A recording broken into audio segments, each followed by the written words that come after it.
Hello, welcome to my English class. I am Sonalika. आज हम आपको इंग्लिश के कुछ आपको टेंस के बारे में मैं समझाऊंगी. बिफोर टेंस के बारे में मैं आपको कुछ बोलना चाहती हूँ कि एवरी वन यानी हर कोई they wants to speak in English but they hesitate how to speak. To whom we speak, हम बोले तो बोले किससे. तो आपका एक सबसे अच्छा दोस्त है mirror. You go and stand in front of mirror and you speak with your image only. आप सोचिए कि जो आपका इमेज सामने है, it is not you, it is someone who stand in front of you and with whom you are speaking English with that image. आप उससे बोलते रहिए, जो आपके मन में आया वो बोलते रहिए. यू डोंट थिंक कि ये मत सोचिए कि मैं ग्रामर सही बोल रहा हूँ या मेरा टेंस सही है. You don't think about that, you just speak. आप बोलते रहिए बोलते रहिए. आप जब ऐसे बोलते जाओगे, पहले पहले आपको थोड़ा हेजिटेशन होगा, तो पर हेजिटेट मत होइए, आप बोलते जाइए. बोलते बोलते बोलते बोलते आपका एक कॉन्फिडेंट लेवल जो है इट विल इंक्रीज. आपका कॉन्फिडेंट लेवल इंक्रीज होता जाएगा. When your confident level is increased then you will not hesitate. आप आराम से बोल पाओगे. और जब आपके मन से डर डर चला जाएगा, डर ये शब्द आपके मन में आने ही मत दीजिए.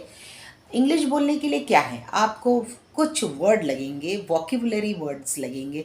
बच्चा देखिए, जब सबसे पहले बच्चा बोलना सीखता है, ही डोंट नो द ग्रामर्स. उसे ग्रामर नहीं आती है, ही don't have the vocabulary words. उसे इवन वॉकेबुलरी वर्ड्स भी उसके पास नहीं होता है. वो क्या करता है, ऑब्जर्व करता है जो मम्मा ने सामने बोलते हैं, जो बाकी लोग बोलते हैं, वो उसे देखकर समझने की कोशिश करता है. तो आप इंग्लिश सीखने के लिए you read daily English newspapers. कोई भी इंग्लिश की बुक्स अगर आपके सामने आती हैं तो you go and read that book. अच्छे से रीडिंग करिए. रीडिंग करने से क्या होगा, कुछ कुछ आपको समझेगा और कुछ वर्ड्स ऐसे आएंगे कि जो आपने कभी सुना नहीं और आपको उस वर्ड की मीनिंग नहीं पता. तो कोई घबराने वाली बात नहीं है. You take a dictionary. आप उस डिक्शनरी में वो वर्ड का मीनिंग देख सकते हैं. जब आप ऐसे कई वर्ड्स आपके सामने आएंगे जिसकी आपको डिक्शनरी में मीनिंग देखते रहेंगे, तो ऐसे क्या होगा, आपकी वॉक्यूबुलरी भी इंक्रीज होगी और आपको इंग्लिश समझने लगेगा. और आप डरिए बिल्कुल नहीं. मैं तो हमेशा कहूँगी कि कहते हैं ना, जो डर गया वो मर गया. अगर आप डरेंगे तो आप जी नहीं पाएंगे और आप कुछ चीज़ सीख नहीं पाएंगे. तो डर को आप बाजू में रख दीजिए और कॉन्फिडेंट हो जाइए कि मुझे इंग्लिश सीखना है, मतलब सीखना है. आप अपने अंदर एक हिम्मत लाइए और एक सोच लीजिए कि नहीं, रिजोल्यूशन, मुझे सीखना है, मत सीखना है, कुछ भी हो जाए. आप एक रिजोल्यूशन ले लीजिए कि नहीं, मैं इंग्लिश सीख के ही रहूँगा या रहूँगी. तो चलिए आज हम देखेंगे टेंस. अब जब हम इंग्लिश बोलते हैं तो कोई भी, आप हिंदी बोलिए तो हिंदी में कैसा रहेगा. जैसे वर्तमान काल आप बातें कर रहे हैं वर्तमान काल की, तो सामान्य वर्तमान काल होता है, फिर अपूर्ण वर्तमान काल होता है, पूर्ण वर्तमान काल होता है, पूर्ण निरंतर वर्तमान काल होता है. तो अभी इसी को ही हम इंग्लिश में देखेंगे. इंग्लिश के कितने टेंस है, 3 टाइप्स के टेंस है. हर ही लैंग्वेजेस में टेंस 3 टाइप्स के होते हैं. जैसे सामान्य वर्तमान काल हिंदी में हम कहते हैं, तो उसे हम इंग्लिश में कहेंगे सिंपल प्रेजेंट टेंस. अपूर्ण वर्तमान काल कंटिन्यूस टेंस है, तो हम इसे कहेंगे कंटिन्यूस प्रेजेंट टेंस. फिर है आपका पूर्ण वर्तमान काल. तो पूर्ण वर्तमान काल में आप परफेक्ट टेंस, तो उसे कैसे कहेंगे आप, परफेक्ट प्रेजेंट टेंस. फिर है आपका पूर्ण निरंतर वर्तमान काल, यानी परफेक्ट कंटिन्यूअस प्रेजेंट टेंस. ठीक है. ये आपने देखा कि प्रेजेंट टेंस के कितने प्रकार हो गए, उप प्रकार कितने हैं, सब टाइप्स हो गए उसके 4. ठीक उसी प्रकार पास्ट टेंस के भी 4 प्रकार हैं. जैसे simple past tense, continuous past tense, फिर perfect past tense, perfect continuous past tense. इसके भी 4 प्रकार हो गए हैं. वैसे ही भविष्यकाल यानी फ्यूचर टेंस के भी 4 उपप्रकार हैं। पहला है simple future tense, continuous future tense, perfect future tense, फिर है परफेक्ट कंटिन्यूअस फ्यूचर टेंस। अभी आपने देखा जो टेंस है, हमारे टाइप्स ऑफ टेंस कितने हैं? 3 हैं। पहला है present tense, past tense and then future tense. और इन्हीं तीनों टेंस के हर एक टेंस का जो है, प्रेजेंट टेंस के 4 उपप्रकार हैं, पास्ट टेंस के 4 उपप्रकार हैं और फ्यूचर टेंस के भी 4 उपप्रकार हैं। तो टोटल मिला के कितने उपप्रकार हुए? 12 उपप्रकार हो गए हैं। अब जो हम पढ़ेंगे सिंपल प्रेजेंट टेंस का, तो सिंपल प्रेजेंट टेंस में जो वाक्य रचना है वो कैसी होगी? कर्ता प्लस क्रिया का पहला रूप रहेगा और उसमें एस लगेगा। अब जैसे एक वचन अगर आपका, जैसे आप पहले तो वर्तमान काल के जो प्रेजेंट टेंस के वाक्य को पहचानेंगे कैसे कि ये प्रेजेंट टेंस की वाक्य है। तो हम कुछ वाक्य हिंदी में पहले लेते हैं। जैसे सूरज पूर्व दिशा से ही उगता है। ये हमें पता है, सत्य है कि सूरज का हमेशा से उगना जो है वो पूरब दिशा से ही होगा। फिर अब हम जैसे कि जैसे हम कोई किसी का नाम ले लेते हैं, किरण। किरण कहाँ रहता है? अमेरिका में रहता है। तो किरण का जो रहना है वो कहाँ रहना है? अमेरिका में। अब जैसे वो झूठ बोलता है तो उसकी हमेशा से आदत है झूठ बोलने की, वो सच बोलता है। तो क्या है? ये एक आदत है। किसी की आदत है हमेशा से सच बोलने की, किसी की आदत है हमेशा से झूठ बोलने की। ये जो है सत्य है, जो हमेशा होना ही है और होगा। तो एक ऐसा है वाक्य के अंत में, जैसे हमने देखा सूर्य पूरब से उगता है, आखिरी में क्या लगा है? ता है। वो झूठ बोलते हैं, यानी क्या है? वो झूठ बोलते हैं, ते हैं। वाक्य के आखिरी में ते हैं ये लगा। जैसे अमेरिका में रहता है, तो कहाँ रहता है? अमेरिका में। आखिरी में क्या लगा? ता है। यानी आप वाक्य को कैसे पहचानेंगे? जिसमें ता हैं, ते हैं और ती हैं। ये वर्ड अगर वाक्य के आखिरी में आ रहा है तो वाक्य आपका सामान्य क्या है? आपका सिंपल प्रेजेंट टेंस है। सिंपल प्रेजेंट टेंस में अब जैसे रचना हमने की है, क्या बोला? वाक्य की रचना क्या है कि कर्ता प्लस क्रिया और एस लगेगा। जैसे एक वचन का आई करता है और क्रिया क्या है? गो, आई गो। मैंने एस नहीं लगाया क्योंकि एक वचन की आई और यू ये एक वचन होगा, इसमें एस लगाना है। एक वचन अगर आपके वाक्य है तो उसके क्रिया में एस लगाना ही है।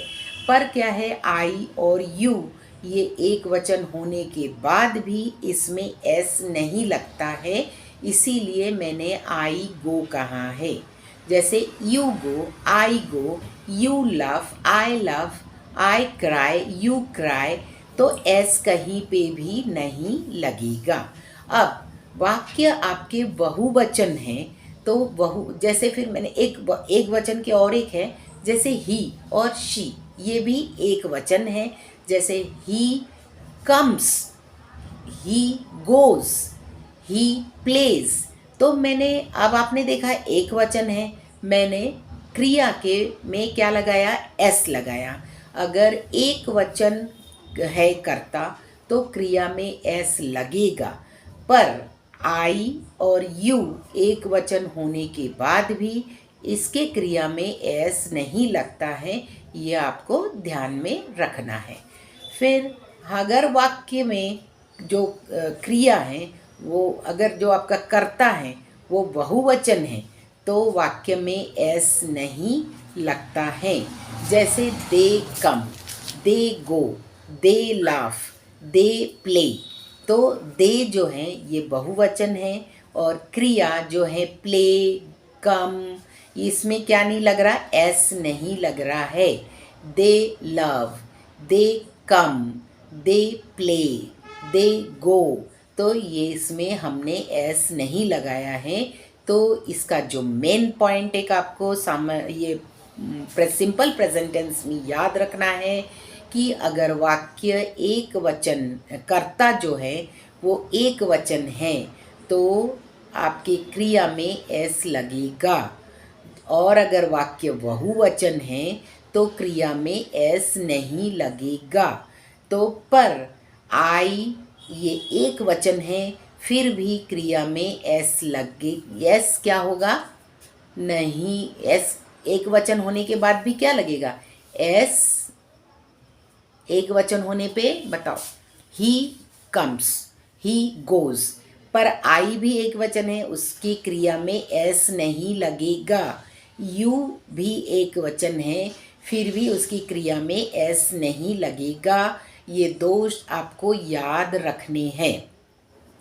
अब हम जैसे कि आप बहुत सारे वाक्य बना सकते हैं। ताती वो जाता है, वो खाता है, वो पहनता है, वो रेड कलर के कपड़े पहनता है, वो अमेरिका में रहता है, वो बस से जाता है।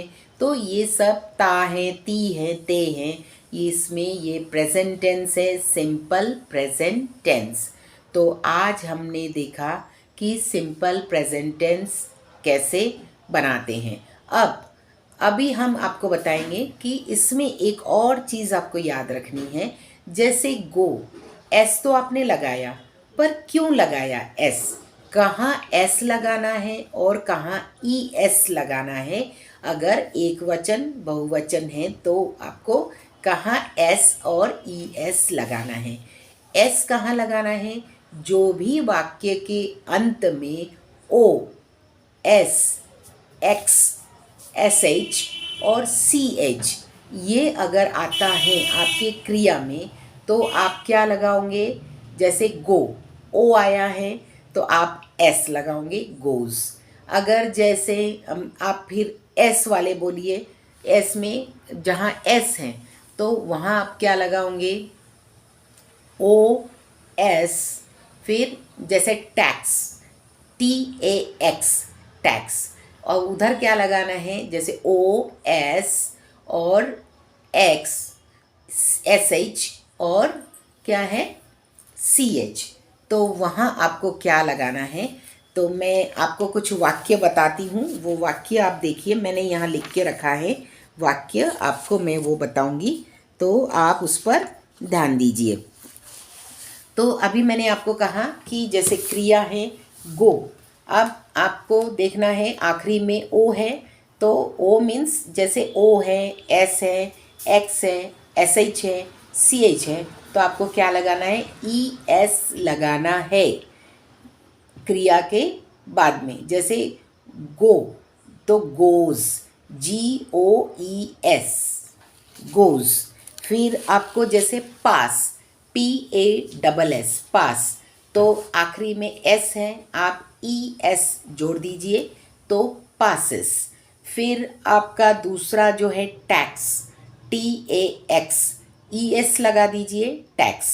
अब आपको देखना है कि क्रिया में जहाँ वाई है वो वाई के जगह आपको आई लगाना है और फिर ई एस लगाना है। जैसे play, P L A Y. अब ये एक अलग है, प्ले हम बाद में देखेंगे, उसके वाई के बाद एक और है। जैसे अगर सिंपल वाई है तो आई लगा के आप ई एस जोड़ दीजिए। और अगर वाक्य में जैसे आपका क्रिया है प्ले, अगर वाई के आगे स्वर है यानी वावेल है, जैसे ए, ई, आई, ओ, यू, अगर ये है तो उधर क्या लगेगा, आपका आई नहीं लगेगा। ये आपको ध्यान रखना है, वाई के जगह आई नहीं लगेगा, वहाँ सिर्फ क्या लगेगा, एस लगेगा। जैसे P L A Y, Y के आगे क्या है, ए, तो वो वाई के बाद आपको सिर्फ एस लगाना है, आई नहीं लगाना है। ये आपको ध्यान रखना है। जैसे क्राई, सी आर वाई, अब क्या है देखिए, क्राई, क्राई, वाई के आगे क्या नहीं है, वॉवल नहीं है, CRY है, तो वाई का क्या हो जाएगा, आई हो जाएगा, और आपको ES जोड़ना है तो आपका क्या हो जाएगा, क्राइज। ट्राई, ट्राई का क्या होगा, TRY, ट्राई है, ट्राइज, TRIES, यानी वाई की जगह आई लगाया और ES जोड़ दिया। तो ये आपको स्पेलिंग में देखना है। फिर जैसे स्टडी, STUDY, स्टडी, तो वाई के आगे क्या है, कोई भी वॉवेल नहीं है, तो वाई की जगह आई लगेगा और ES लगेगा, तो स्टडीज़ हो जाएगा। कैरी, CARRY, तो वाई के आगे आर है, वॉवेल नहीं है, तो आप कैरीज, वाई की जगह लगाएंगे आई और ES, कैरीज। ठीक है, ये थे आज के हमारे, यानी हमने सिंपल प्रेजेंट टेंस देखा।